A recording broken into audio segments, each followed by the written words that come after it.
पास। हाँ। Mobile radiation, ये शब्द सुनते ही थोड़ी चिंता तो होती है ना? हाँ बिल्कुल। कैंसर जैसी बीमारियों का डर, क्या ये डर सही है? आज जो जानकारी मिली है उसमें थोड़ा गहराई से जाते हैं। जी, देखते हैं विज्ञान क्या कहता है इस बारे में। तो सबसे पहले ये समझना जरूरी है कि मोबाइल फोन वाला रेडिएशन आखिर है क्या। हाँ। जानकारी कहती है कि ये रेडियो फ्रीक्वेंसी यानी आरएफ रेडिएशन है, वही तरंगे जो फोन को नेटवर्क से जोड़ती हैं। बिल्कुल। और सबसे ज़रूरी बात जो समझने की है, वो ये कि ये नॉन आयोनाइजिंग रेडिएशन की श्रेणी में आता है। नॉन आयोनाइजिंग मतलब? मतलब इसमें उतनी ऊर्जा, उतनी शक्ति नहीं होती कि ये सीधे हमारे सेल्स के डीएनए को तोड़ सके, उसको नुकसान पहुंचा सके। अच्छा।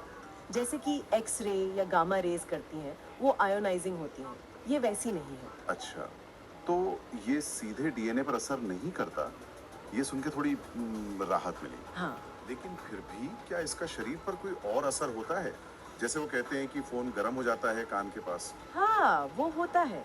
जब फ़ोन कान के पास होता है ना, तो हमारी त्वचा, हमारे सिर के जो टिश्यूज़ हैं, वो थोड़ी मात्रा में इस रेडिएशन को सोखते हैं। सूखते हैं। जी, और उससे हल्की गर्मी पैदा हो सकती है।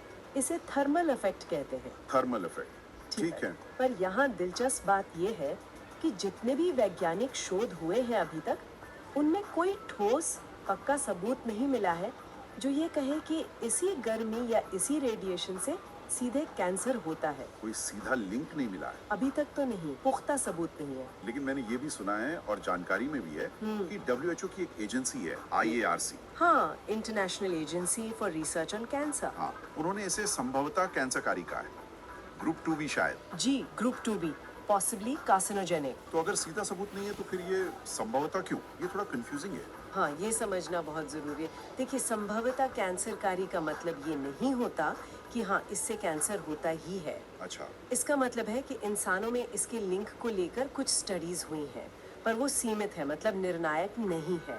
और जानवरों पर जो शोध हुए, उनके नतीजे भी अपर्याप्त माने गए हैं। तो मतलब पक्का नहीं कह सकते। बिल्कुल। इस ग्रुप 2B में आपको बताऊं, कॉफ़ी और अचार जैसी रोज़मर्रा की चीज़ें भी शामिल हैं। अरे, कॉफी भी? हाँ, तो ये वर्गीकरण असल में ये कहता है कि भाई इस पर और रिसर्च की ज़रूरत है। ये खतरे की घंटी नहीं है, पर हाँ, सतर्क रहने का एक इशारा ज़रूर है। समझ गया। तो मतलब अभी और स्टडी की जरूरत है, तस्वीर पूरी साफ नहीं है। जी। ठीक है। अच्छा, तो अगर कोई है जो फिर भी थोड़ा एहतियात बरतना चाहता है, तो क्या कोई तरीका है जिससे पता चले कि किस फोन से कितना रेडिएशन निकल रहा है? मैंने सार वैल्यू के बारे में सुना है। हाँ, आपने सही सुना है। सार वैल्यू। ये क्या होता है? सार का मतलब है स्पेसिफिक एब्जॉर्प्शन रेट।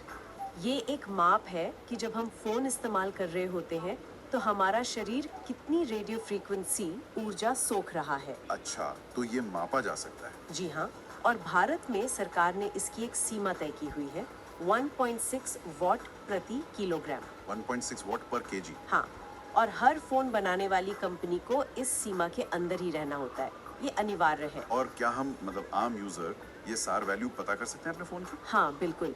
ये जानकारी अक्सर फोन की सेटिंग्स में अबाउट फोन या लीगल इंफॉर्मेशन जैसे सेक्शन में मिल जाती है, या फिर फोन के डब्बे पर, मैनुअल में, या कंपनी की वेबसाइट पर भी होती है। ठीक है, तो कम सार वैल्यू वाला फोन लेना एक सावधानी का कदम हो सकता है। हाँ, अगर कोई इस बात को लेकर चिंतित है, तो कम सार वैल्यू वाला मॉडल चुनना एक विकल्प हो सकता है। ठीक है, तो अगर कोई सावधानी बरतना चाहे तो इस जानकारी के आधार पर कुछ और आसान टिप्स क्या हो सकती हैं? हाँ, स्रोत कुछ बहुत ही व्यवहारिक उपाय बताते हैं।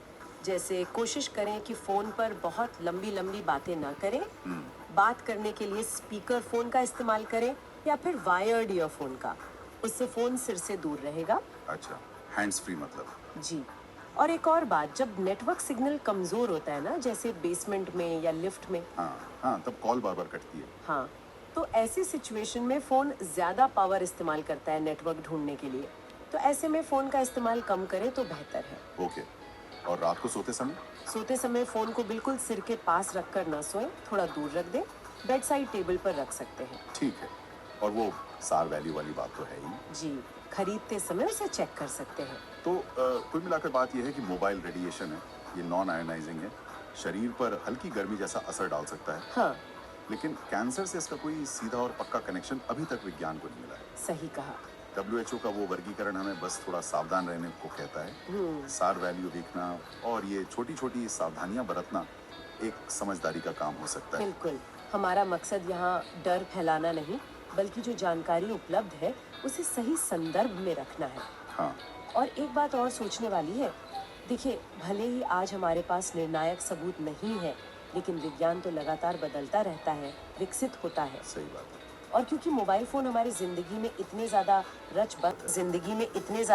रच बस गए हैं, इनका जो लॉन्ग टर्म इफेक्ट है, लंबे समय तक इस्तेमाल का असर, उस पर लगातार रिसर्च होना बहुत जरूरी है। वो जो IARC का संभवतः वाला टैग है ना, वो शायद हमें इसी बात की याद दिलाता है कि हमें इस पर नजर रखनी होगी। बिल्कुल, ये एक ऐसा विषय है जिस पर आगे भी ध्यान देना होगा जैसे जैसे नई रिसर्च आती है। इस पूरी जानकारी और चर्चा के लिए आपका बहुत बहुत शुक्रिया। शुक्रिया।